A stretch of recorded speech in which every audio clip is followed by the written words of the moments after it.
in there.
Jarrett, this is Deborah, and I'm attending remotely. Can you hear me?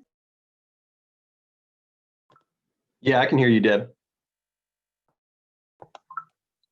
I think they're just connecting everything, but Yeah, they had an update, so it must be taking a moment because I Okay. don't hear anything. And All I can right. see Myrna doesn't either. well, here we all are together. How are you doing? Having a nice day? Everybody online, we can hear you in the boardroom. We're just getting some last minute things organized. Oh, so it's a one-way conversation. I see how it is. Thanks, Blair. Thanks. We were thanks, Blair. eavesdropping. Thanks, Blair. Yeah, maybe we can get in on conversation.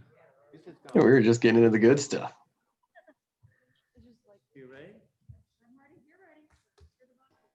Well, shoot, if we've got Caius, we've got everyone. You always have Caius, Miss Allen. Yay. If staff is ready, are you ready? Not quite. Yeah, go ahead. We'll call the meeting to order. And the first thing is roll call. Caius, Caius present. Gopi,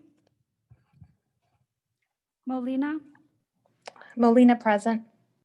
Sanchez, Here. Garrett, Garrett present. Wegman, Wegman here. We have a quota. We have a quorum rather. Do we have a motion to approve the minutes from August 20th? Moved by Chris Caius, seconded by Starrett. Susan Starrett. Is there discussion on these minutes? Seeing none, we're ready to vote.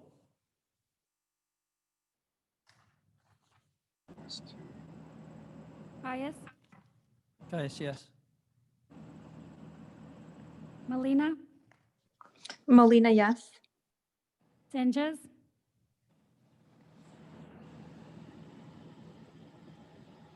Yes, sorry, I had trouble with my screen. Starrett, Starrett, yes.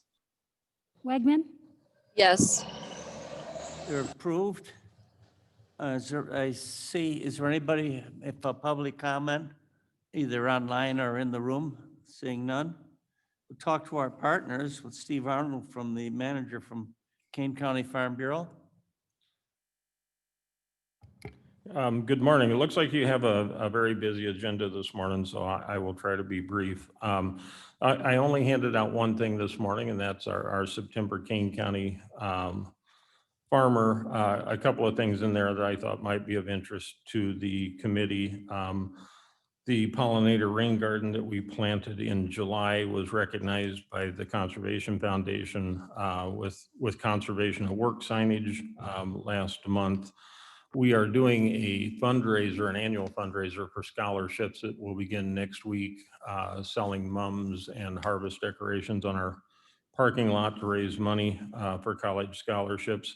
And I think there's an interesting schematic in this particular Kane County farmer about how a combine works, which it might be one of the greatest labor-saving inventions ever. And I don't think that many people understand them. So we threw a schematic in to kind of show how that works. Next month, and we talked about this in our September farmer, we're going to roll out an Ask a Farmer feature just for our members or anybody to call and ask questions. And I thought I would point that out to the committee because the committee might be a good source for those questions also. What is that thing that they see on farms as they drive by, or why? What is the purpose of this particular agricultural practice to get a farmer's perspective on some of the things that go into our food production? We'll also announce a new veterinary medicine scholarship next month for college students and announce a Dutch auction for a vintage truck that we had for a raffle for this year for scholarship purposes. The winner took an alternative cash prize, and we've had a lot of interest in the vehicle, so we're going to do a Dutch auction to dispose of that. And then we'll have a couple of announcements on our not-for-profit foundations funding for local FFA chapters, but that won't be revealed until next month. So that'll be a feature in our farmer next month, and I'll report on that to the committee. The only other thing that I have, we are distributing signs at our office on the progressive tax amendment on the ballot. The Farm Bureau on a statewide basis has formed a political action committee along with other business groups to encourage a no vote. So we have those signs available. We're doing interviews with folks that come in to pick up the signs from a variety of different perspectives, not just a farmer perspective, as to why they're in opposition to it. And if anybody is interested in either the signs or more materials, I've left some back cards and bumper stickers over here where the donuts usually reside. At the last meeting, Doug Sheffo said he talked to a bus driver from U46, which is not in school. And the bus driver picked up 4 students to take them to Central High School for their veterinary medicine, their course, which is the only one in the state, I believe, which is pretty cool. That's little central school system. Something I see here in your paper, water testing in October. I don't know how many of my fellow board members have well water, but even if you could test your city water if you want. So that was the headline. I don't see the headline right now, but it probably had a question mark after it. Due to COVID, we send the water samples to Heidelberg College in Tiffin, Ohio. They've had an incredible backlog. They've had some equipment problems, and we are not going to be able to do our water testing in October. So whether we can get back to it in November or December, 2020 was to be the first year where we offered it twice a year in cooperation with the Kane DuPage Soil and Water District. So we did do it in the spring. But as of right now, we're not going to be offering that in October, unfortunately.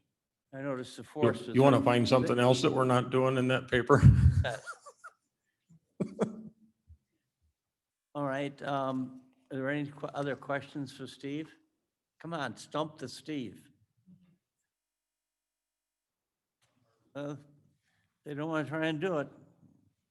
Okay, let's talk to our Northern Iowa Valley Food Bank. She's got to do 2 months and one. We missed her last. I know, I'm so sorry. I don't know. I was talking to Matt. I'm like, I don't know what happened last month. I don't even know what year it is anymore sometimes, guys. You're too young for that. It's whirlwind of a year. So I handed out a couple things. Mostly September is Hunger Action Month, and I know we're halfway through the month, but there's still some things that people can get involved in. Let's see, September 24th is we're doing our Taste That Matters event, and that is typically our large gala event that we host in early summer, late spring. And because of the COVID pandemic, we had to cancel that. But we are bringing it back in September as a virtual event. And so we have been working, this is gonna be really cool, guys. I must confess, was nervous how this was going to work out. But I think we've got a really cool system here. We're got a ton of pre-filmed videos. It's going to be all live streamed, and Julie is going to be presenting a few times. We've put together some interactive opportunities for folks to join, and we're still going to be doing auctions, live online auctions during that event. So that is September 24th at 6 p.m. And you can go to our solvehungertoday.org/ham, H-A-M. To learn more about that event and to register if you all would be interested in joining us and seeing how we kind of have taken on this time to innovate how we do events, I guess. It's going to be interesting. And so other than that, we've had a couple different things we've already done this month. 9/11, we did big shifts at our centers for the National Day of Service, and we had the opportunity of having Congresswoman Underwood, State Senators Oberweis, Barbara Hernandez, and Representative Mooseman all came out to Geneva and volunteered with us that day. So that was really exciting. We were able to do a lot of work with building, packing together our emergency boxes that we're still doing. Most of our pantries are still in a contactless distribution model at this time. And so we're still doing a lot of pre-packed boxes to be able to reach out to our neighbors. So I know we're halfway through September, but you still got a couple more weeks to get involved and take action for Hunger Action Month this year. Along with that, I just wanted to share some of our FY20 statistics. I would have done that last month. So this is me doing it now. So we had an unprecedented year last year. If you may remember our FY19, we distributed just shy of 70 million meals. We were about 69.2. And that was also a booming year as well. This last fiscal year, we distributed 80 million meals, and that was mostly the huge increase happened during March through July. We were distributing, on average, we usually do about 5 million meals a month. And during the peak of the pandemic, we were doing closer to 10. So that was a huge increase of need that we were seeing across our entire service area.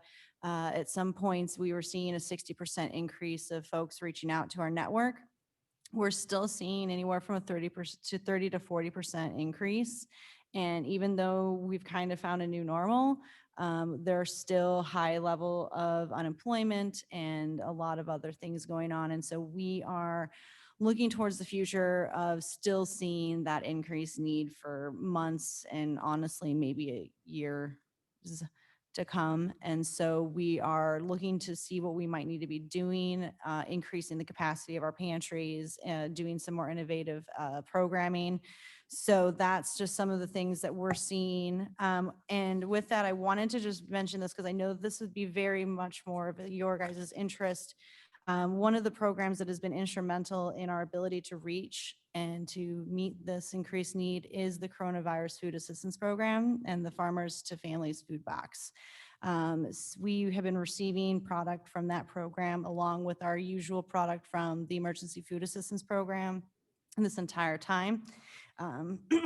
From the beginning of that program in May to the end of August, we have received over 12 million pounds of food through that program, and it is something that is been truly a blessing. The food industry is still kind of bouncing back and is not necessarily what it once was when we were beginning this pandemic. So sourcing product is still being a little bit of a harder than usual for us. It's costing us a little bit more.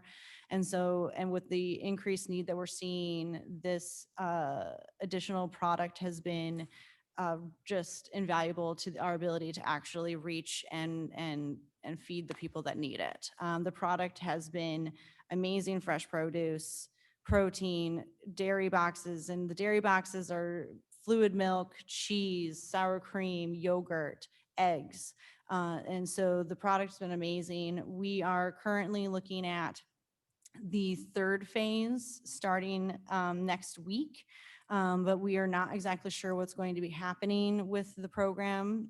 There is less funding, almost no funding left, and we've been slowly seeing less and less product being available to us from the program. In June, we received 5.4 million pounds of food for this program, and the last few months we've just been receiving about 3.5 million pounds. And so we are expecting to see the product slowly kind of phase out over the next few months. And so that's another thing that we're looking towards in the future is what happens when this program is no longer existing, and we are still seeing a 30 to 40% increase of folks needing our services. So those are some things that we're seeing, but you know, we've been in this game for over 35 years, and we're going to be here regardless of what happens moving forward.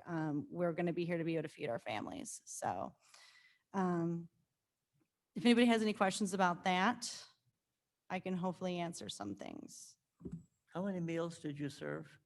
80 80 what? million, 80 million meals. yes. Yep. And if no one has any other questions, I just have one more thing to share with everybody. The 80 million was from when to when? That is from July 2019 to June 30th, 2020. And from March to June, oh my God, we did 30. So yeah, that was 10 million meals a month, where we normally average anywhere from 5 to 6 million a month. You mentioned something of interest in the hallway, that you were going to register people to vote. Yeah, so part of, That's a great way. How many people would come there in a day?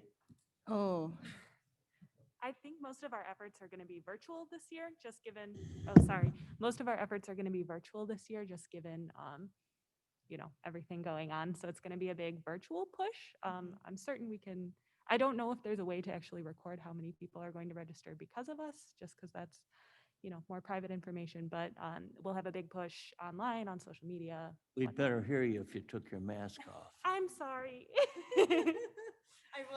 I shoved the microphone in her face. So yes, that is the 22nd is National Registration Day. And so we have a banner at our Geneva location and some yard signs. We also have been pushing it with our agencies to make sure that our clients and our neighbors are all aware that they can register, gave them more information about where they can do that online.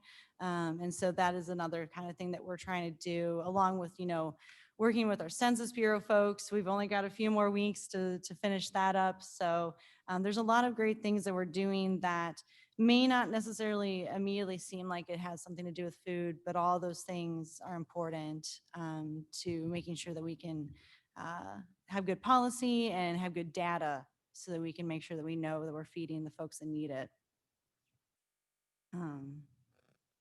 Very good. I just have one quick personal announcement for y'all. So this, my friend here sitting next to me is Julia Lemp.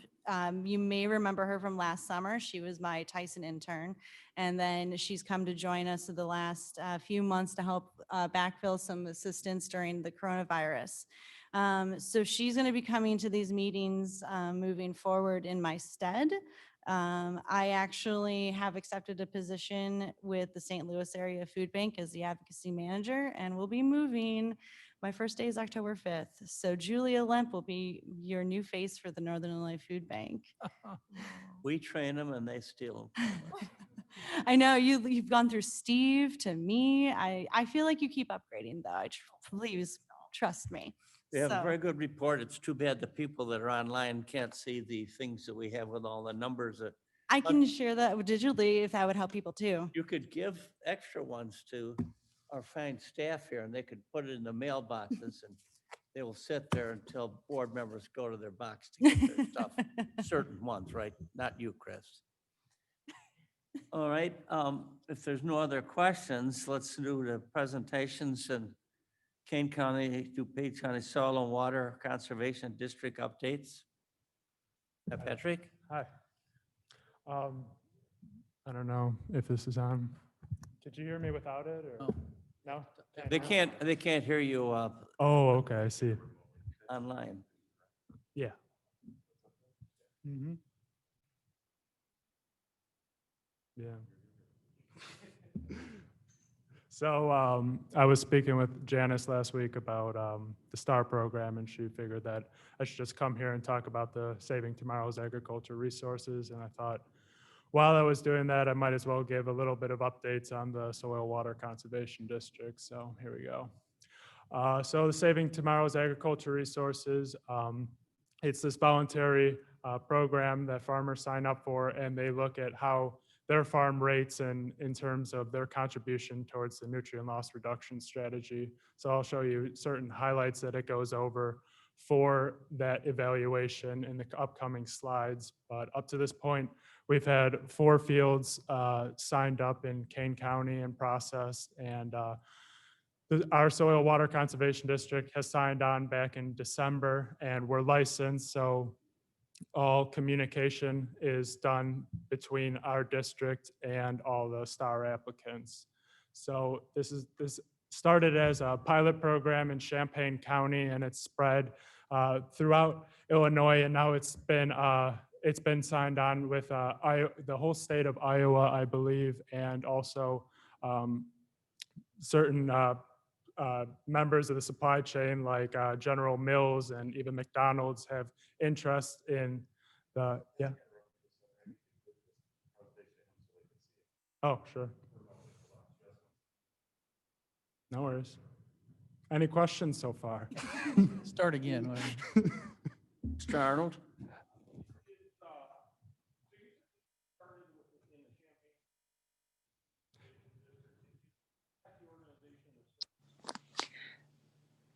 Chair, we can't hear him online. Talk into the mic, try to. Okay. I guess my question, you said it started in Champaign County.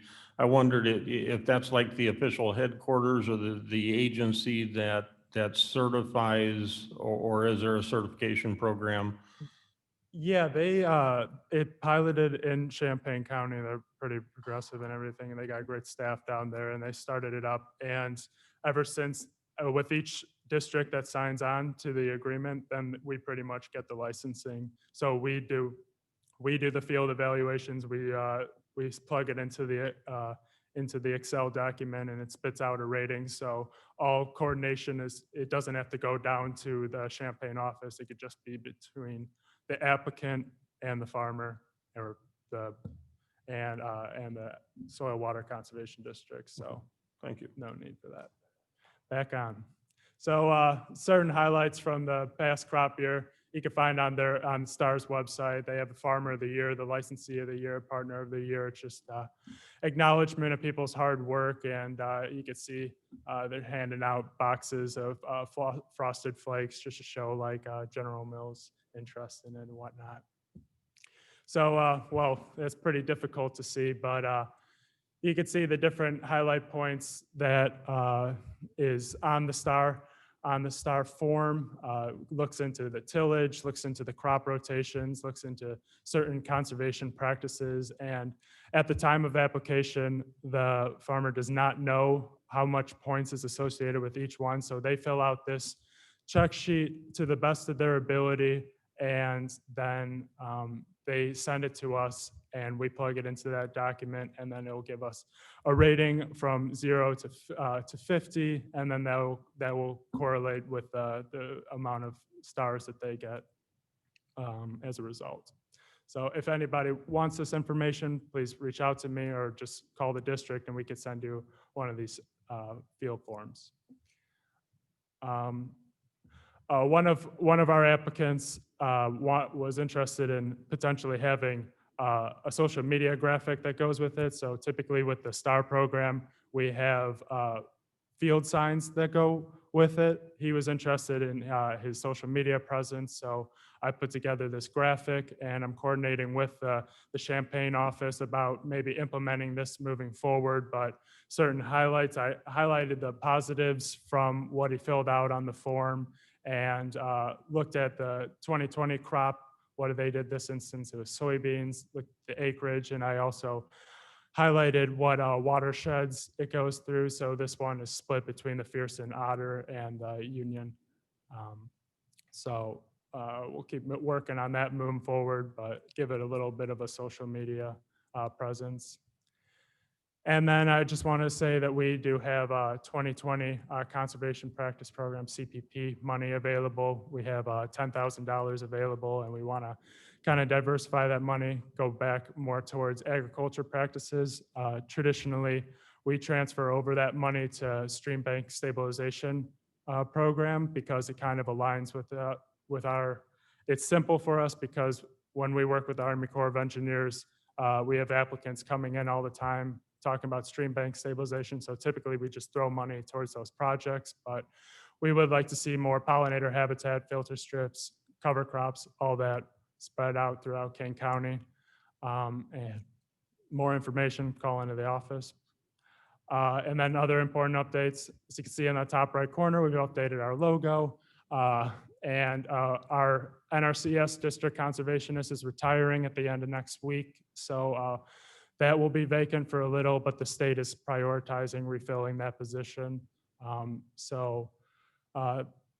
We also are emphasizing or bringing back kind of the LISA score for our land use opinion reports. So we're looking more into that. I'm trying to work with the GIS department, see all the data that we could get in order to make the best LISA score possible. And for more information on that, please reach out to me afterwards. And with the updated logo, we also got an updated website. We're in the works of putting a regenerative agriculture conference together in early 2021. With COVID, everything has been pushed back and ultimately pushed to web-based. So keep it, obviously reach out again if you're interested in that, participating in that. And then Tyler Creek Watershed Coalition's having its annual meeting on October 21st. I think Rob Linke with the county is going to speak. Mike Mahalik with the Army Corps of Engineers is going to talk about his experience with the watershed, and our soil scientist, Mark Bramstead, is also going to speak for a while there too. And then last year we had over 1,700 acres put into cover crops through the Department of Agriculture's Prevent Plant program, and the Department of Ag is partners with the American Farmland Trust to have another cover crop premium program for $5 an acreage, reimbursements on insurance. And that the applicants will start on December 15th. So if you know anyone that'd be interested in implementing cover crops for the first time this year and they already have the plans in place to do so, they could reach out to me and I could walk them through the process. It's quite simple. And that's all I got. Any questions? I see one coming right away. Stephen Arnold. Yes, Steve. I have two questions. Is there a deadline on the 2020 CCP applications? Well, the project has to be implemented by December of 2021. So I would prefer to have it started no later than spring or summer of next year. And I look at the time frame of that project, but it'd have to be completed by December of 2021. So we Okay. got some time, but So you talked about the new website, and I will take a look there for information on the CCP and on the cover crops to see if we can't put something together for our members in our next month's publication. let's talk about it. The website hasn't launched. I think it will launch on Friday. There's a little bit of information, but if you read that and then you have more questions, we can go into a more detailed conversation, and likewise with everyone else here. Thank you. Thanks, Steve. Yes, Janice. Another question, Janet. Oh, sorry. More of a comment. Thank you to Patrick he's been working with us for a while on all of this. Sorry. Thank you to Patrick for working with us over the last few months. We've been working together on this work and some upcoming things that we're planning as well. One of the commitments that we made for our RCPP, which is Farmland Protection Grant that we got, was that we will incorporate STAR into RCPP. So that's coming up as well. And I think that was one of the reasons that we were also successful with that funding. So you're going to start to see some of that folding in as well. And also those buckets of EQIP and other funding will be layered in with our CPP, but not pulling out of his bucket of funding too. They have their separate funding as well. So we're going to try to encourage our farmland protection funding to also apply with the district as well. So we start to get layers of commitment and funding as well. Because I don't think in the past we've, as many farmers have been aware of the funding and worked as closely with the district. So, so we're happy with that. And then I will mention in my presentation coming up that the district has been very helpful in our grant writing as well, and made lots of commitment in terms of technical assistance and funding as well. And I'll talk about that later. Thank you. Any other question? Chris? This is amazing, the amount of work that you guys are doing. I can just barely keep up with the acronyms that are going on. We with the could have CCP. a dictionary of acronyms. We need, as a novice board member or I need one at the bottom of each one of these agendas, please. Thank you, Mr. President. And Tyler Creek is in the Elgin area. Yes. Is that correct? Just to orient people. Up by Judson College. Right. Yeah. And looks good. You pulled the thing down there, so I forgot what else I was going to ask. but- You have a forest reserve there too, sir. Yes, That's sir. Tyler Creek. Yes, that's excellent. Well, I'm a little farther north of that. I just wanted to orient people, maybe from the southern end that don't know what's going on up in the northern part of the county. Thank you. Any other questions or comments? Thank you for being here and course. coming here and telling us that. Thank you for your guys' time. Growing for Cane, Matt Tansley. Good morning. Yes, thank you. So today I have a couple of program updates that are pretty exciting, and I think are really going to be an important set of improvements and opportunities for agriculture and the food system in Kane County. To start, I'm very pleased to announce that the budget adjustment request that we submitted to USDA for the Farm to School program has been approved.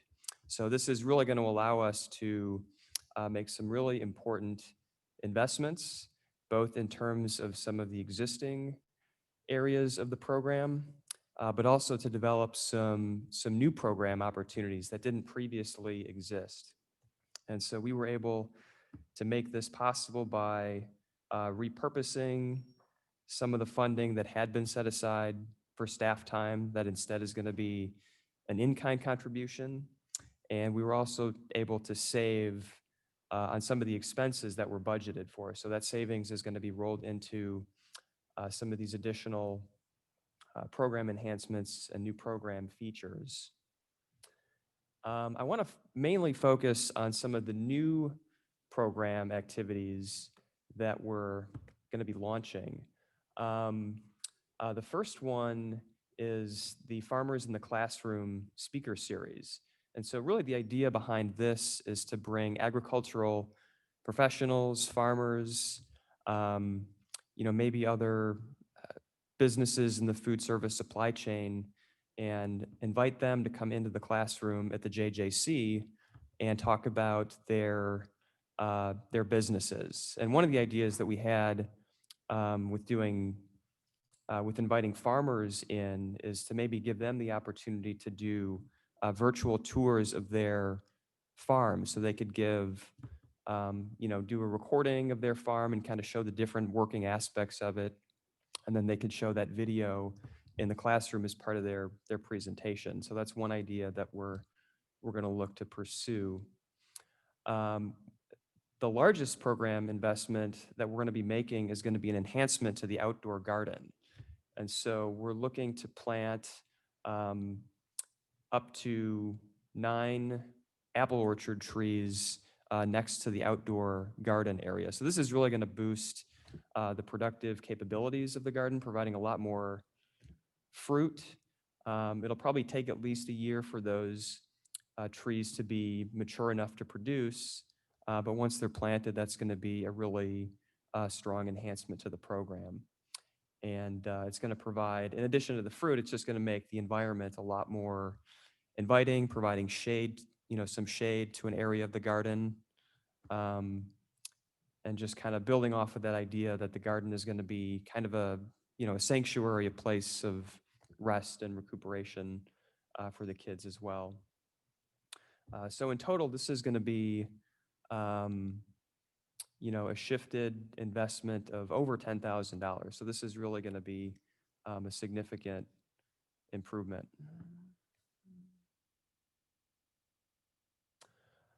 I also want to touch on a new funding opportunity. So this is funding that was made available through the federal CARES Act, and Kane County received a significant distribution to help small businesses and nonprofit organizations. And it's important to note that agricultural businesses are going to be eligible for this grant. So we want to get the word out on this to all of our agricultural networks. Any business that has been in operation since January of 2019 is eligible for up to $20,000 in relief funding under the small business distribution of the grant. Newer businesses are still eligible, but if they came into existence after January of 2019, they're eligible for up to $10,000 in assistance, so still a significant amount. The application period for this program is going to open tomorrow, so there's going to be an informational webinar to kick off this program. And once that is concluded, the application period is going to be open, and anybody can ask for or download that application through the county website. And those applications will be accepted no later than October 2nd. So a relatively short turnaround on that. So we want to get the word out as much as possible. In terms of eligibility under the small business allocation, this is going to be for registered businesses, so LLCs, S corporations, partnerships. So they must be a registered for-profit enterprise. These businesses must have a physical location in Kane County, and it's intended for small businesses. So these operators, should have 50 employees or less, which is not going to be a hindrance for nearly all of the farm operations in Kane County. And they also must have experienced and demonstrate either a revenue reduction or increased costs due to the pandemic. Looking at some of the eligible expenses, so this funding could be used to cover rent or mortgage payments, utility costs, buying any personal protective equipment. A lot of these farm operations have had to make some modifications to ensure that they can continue to carry out their activities in a safe way. So any expenses related to modifying their physical operations to maintain, distancing requirements. So those expenses would all be eligible. And our planning team is going to be available to help answer any questions about this program, and we'll be working with our state's attorney's office to answer any of those questions. Lastly, I wanted to highlight a state program. This was launched through the Illinois Department of Commerce and Economic Opportunity. This is the Illinois Business Interruption Grant Program. And within this program, there is a $5 million allocation set aside for livestock production disruptions. So we want to get the word out on this program as much as possible. And the application is going to be administered through, or this subset is going to be administered through the Illinois Department of Agriculture. So once we have the link to that information, we'll distribute that through our networks as well.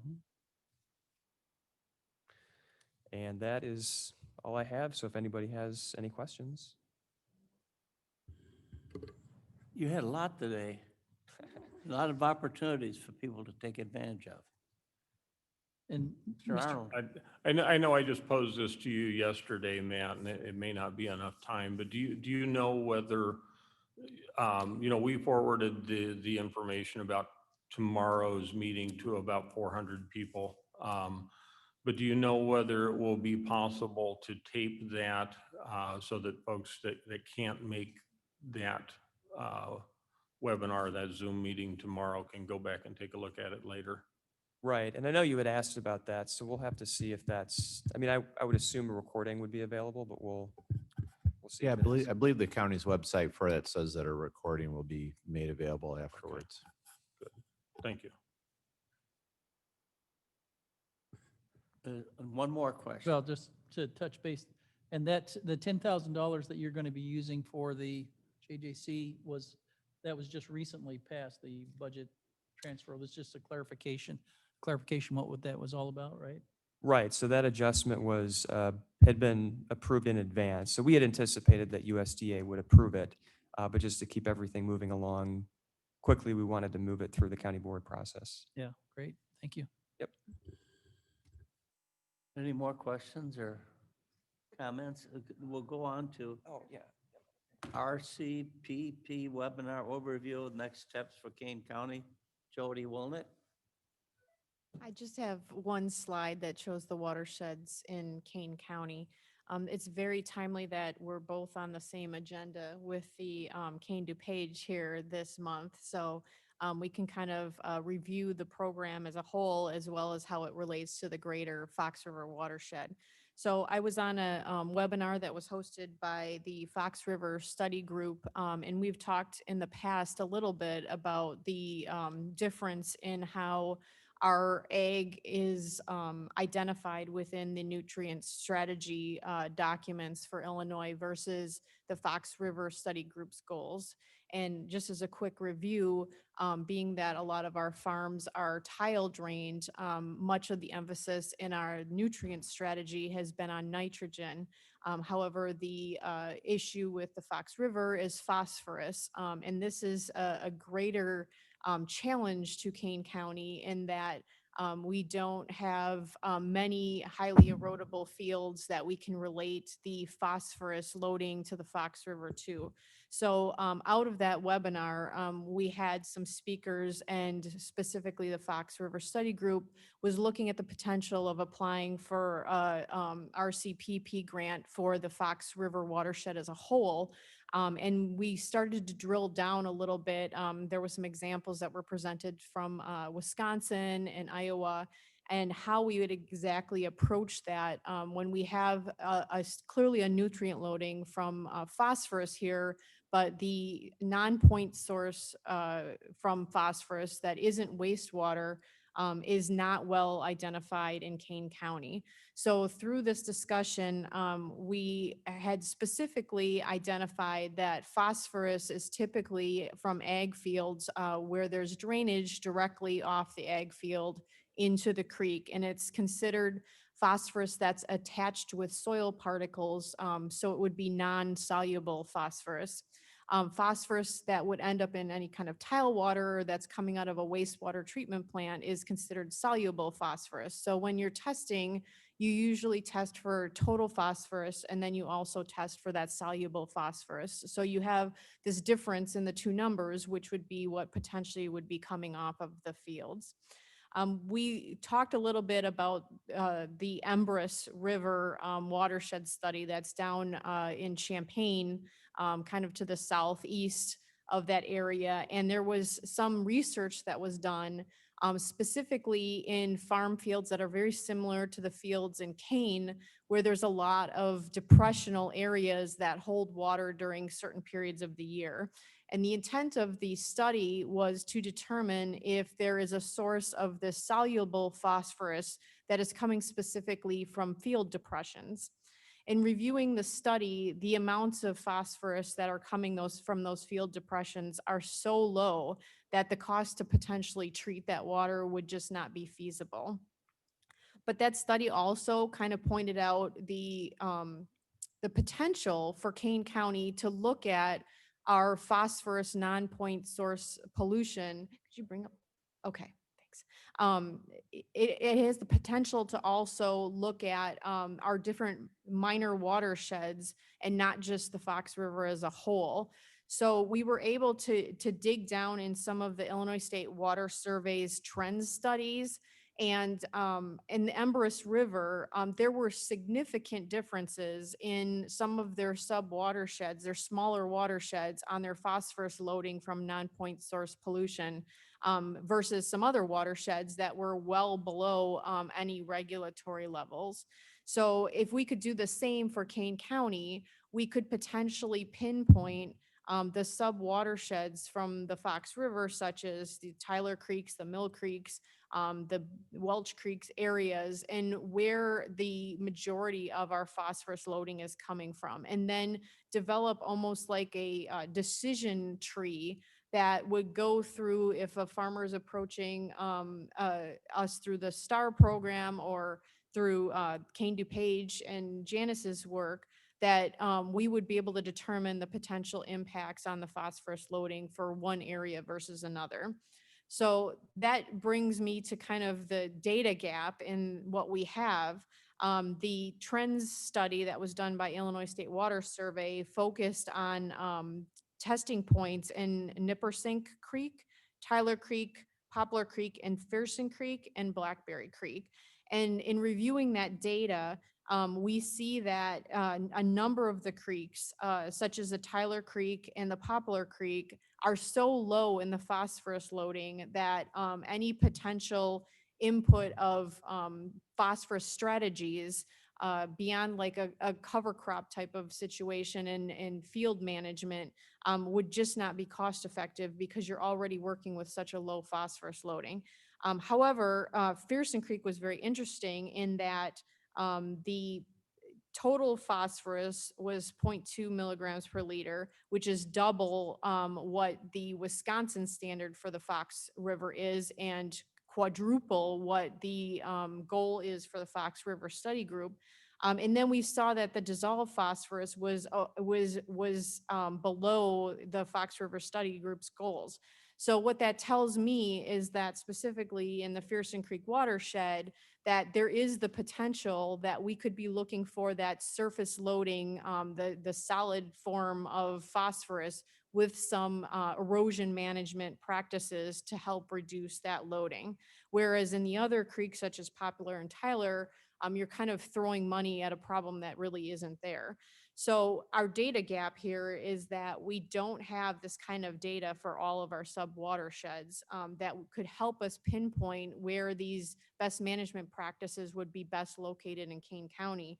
And so what we'd like to do moving forward is kind of drill down on this data that we do have, and then come up with a plan to potentially do some more testing in the Big Rock Creek, Welch Creek, and Mill Creek and our other sub watersheds to make that determination as to whether the issue is dissolved phosphorus, soluble phosphorus, or phosphorus off of the land. And at that point, when we're looking at these best management practices, we can direct our activity towards the largest issue within those sub watersheds. So I just wanted to give you all an update as to that. I think we're still in the thought process of how we go about doing this. But I think the more information that we can provide to the programs like the STAR program to direct these practices to the areas where they're going to make the greatest impact really will assist in our nutrient strategy goals. Thank you. Are there any questions? No questions? Don't want to stump her? Oh, here, Chris. No, yeah. no, I don't want to stump her, but I see you have a board member that has a question. Chris?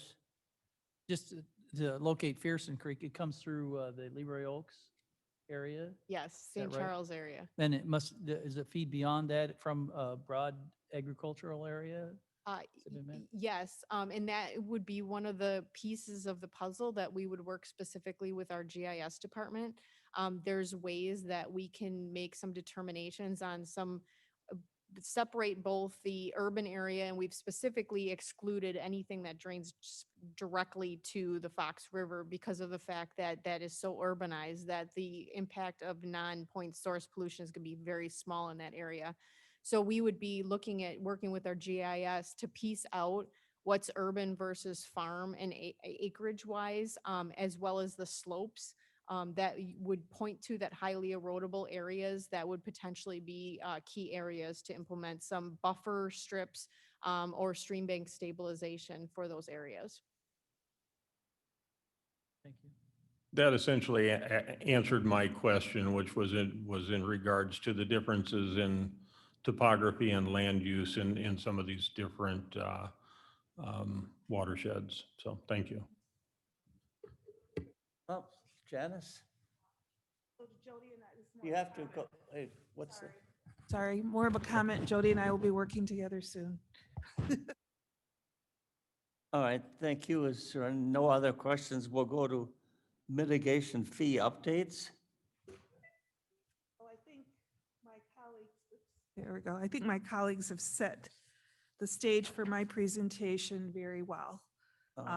You could go right to I'll go right to the next slide here.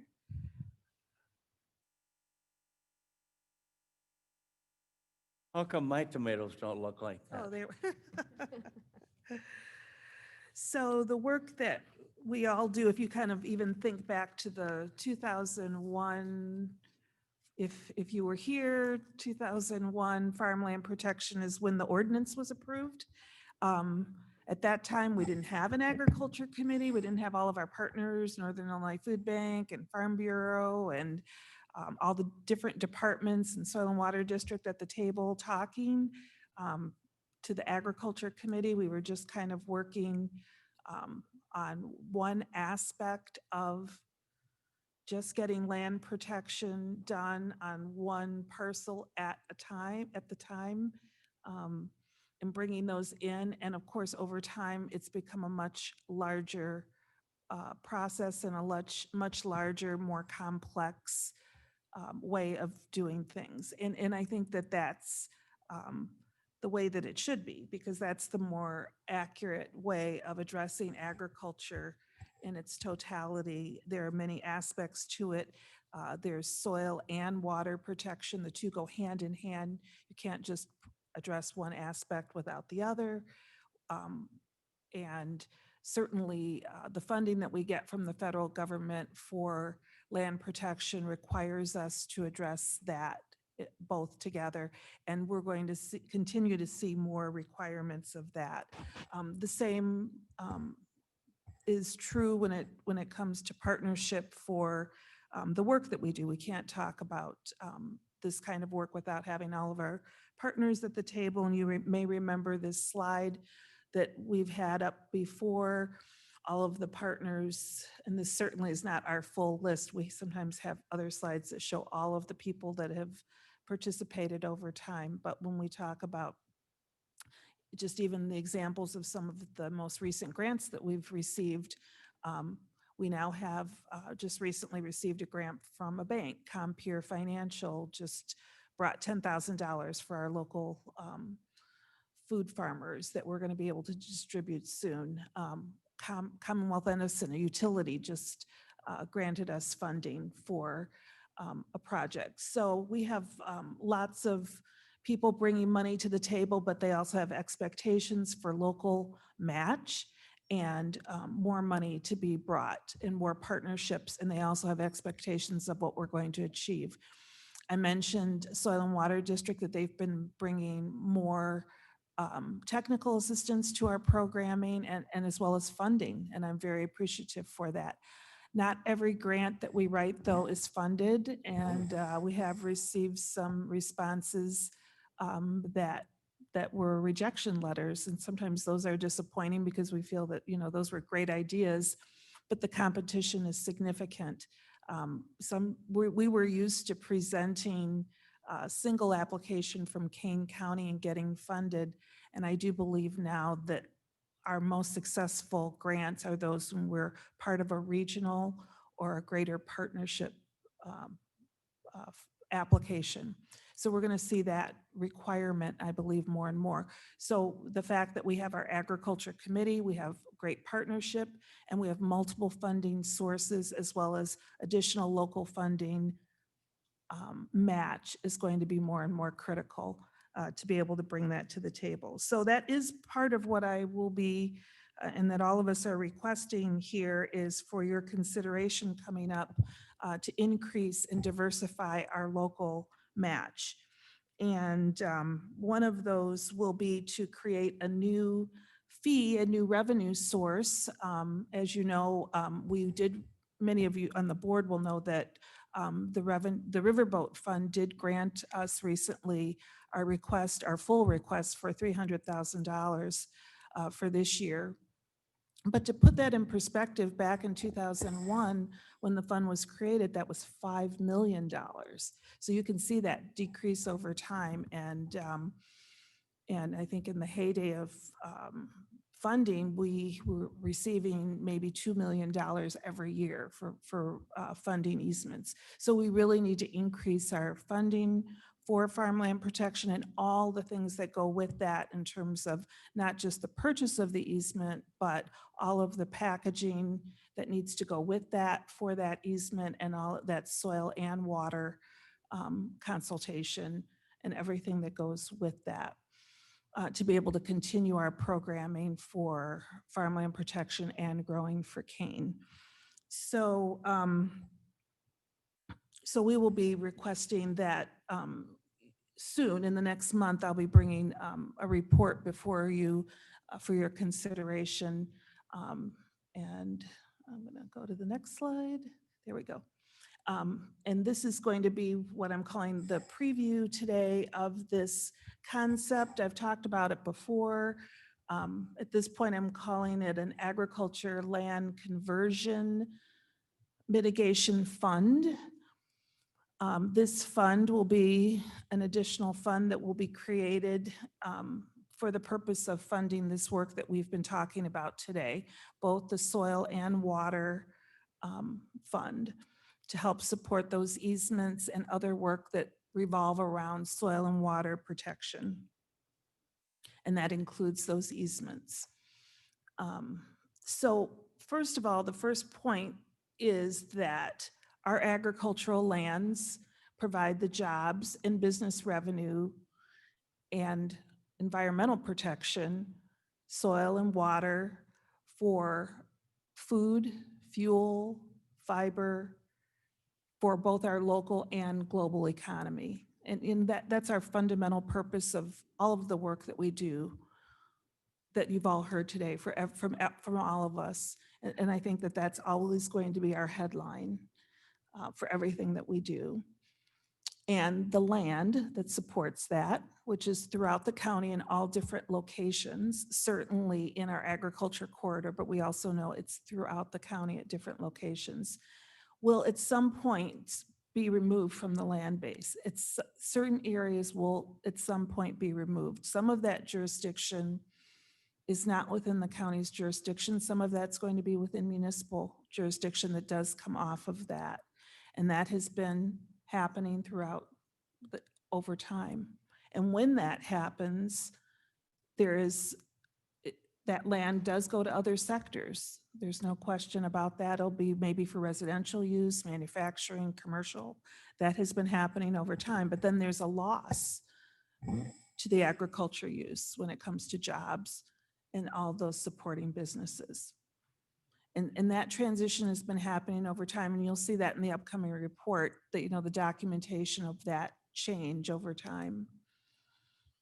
And then the third point is that we do continue to need the funding and the local funding for this, for the work that we do. It's not free, right?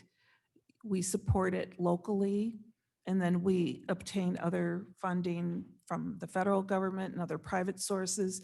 But we need funding to be able to continue this work, as well as to be able to receive those federal funds. They demand a match. And if we don't provide that match, that money goes to another location, another state, because we are the only we are the only program in Illinois.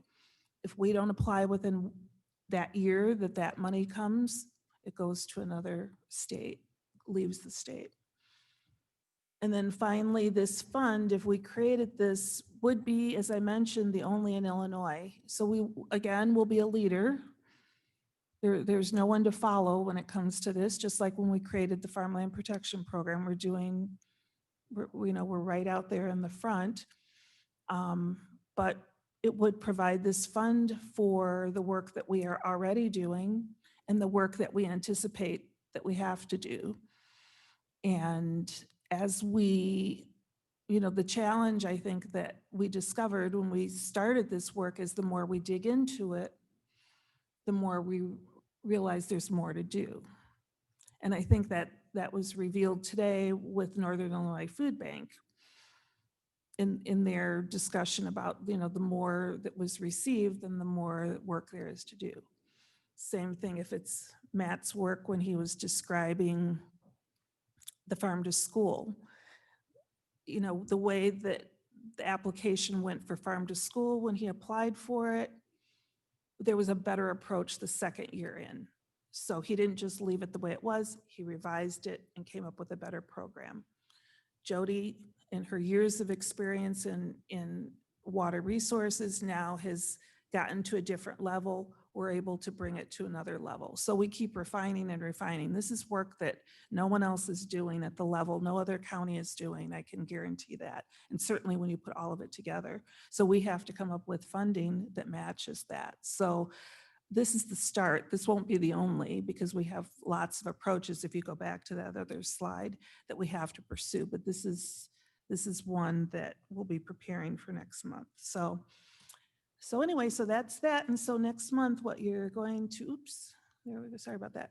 Next month, what you'll see is what we're hoping for from you are your questions and your input on what we've just laid out. And then you'll get a memo from us on the background, the justification of that concept, and then how it might be implemented.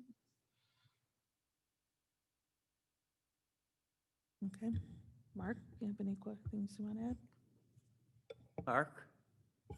No, other than, thank you, Janice. This is just kind of an introduction to the reason behind creating another funding stream that can be consistent and depended on, and one potential route to do that. So we definitely welcome questions and input from board members, and it's just kind of confirmation for staff to pursue to develop this concept. Thanks. Chris, you've been challenged. Is that right? He welcomes a No. question. No, this is very exciting.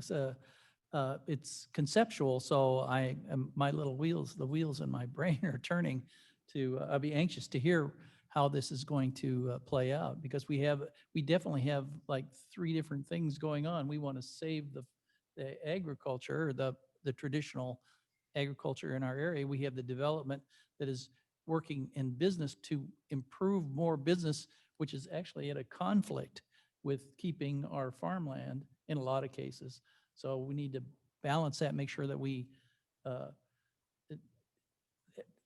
work out a way so that we're not fighting each other, but we need to have more warehouses, and that means less farmland, or more houses, that means less farmland and less, I think, quality of life, I think, in that respect. So it's very exciting. I look forward to it in the future. In case you think she sits around, nothing to do. Oh, no, I have no doubt. I have no doubt. I've seen what she's Her done. wheels are always spinning. Yes, she's just memorizing her acronyms. I have a tough time coming up. Well, we'll do the acronym dictionary for Chris. Yeah. First. Are there any other questions? Comments? We want a motion to place the reports on file. Mr. Caius moves. Starrett seconds. Starrett would second. Is there discussion? All in favor, say aye. Aye. Aye. Roll call. What? Oh, Roll call, sorry. my God. Roll call. Caius, Caius, yes. Molina, Molina, yes. Sanchez, Yes. Starrett, Starrett, yes. Wegman,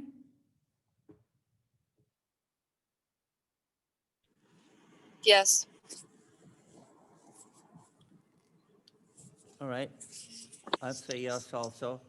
Now, what you've been waiting for, and I've been trying to think of a good question. Mr. Arnold, do you want 2 prizes or just 1? What, this? Huh? Oh, well, he gave this fine cup, Illinois Farm Bureau cup, to keep things, this would be something you could have, Chris. And inside of it, Beans Farm grilling dust and seasoning used on ribs, chicken, shrimp, pork, eggs, chili, and pizza. So it would be, Wow. today's question is, how many total meals were served by the food bank last year? 80 million. 8 million. So can we give it to, can we give it to Starrett? Starrett, yeah. We could give it to Starrett. We'll put it in your box, Starrett. Well, And you have to thank come, you have to come to your box I and shall, clear it out. with mask and with, as Brian did earlier. Yep, whatever, but it'll be there waiting for you and with all the other material that's there. Now we need a motion to adjourn. Sanchez moves. Wegman seconds. All in favor, say aye. Aye. Opposed, same sign. Aye. We're adjourned. That one we can vote on. Could you put this in Miss Starrett's box and you look at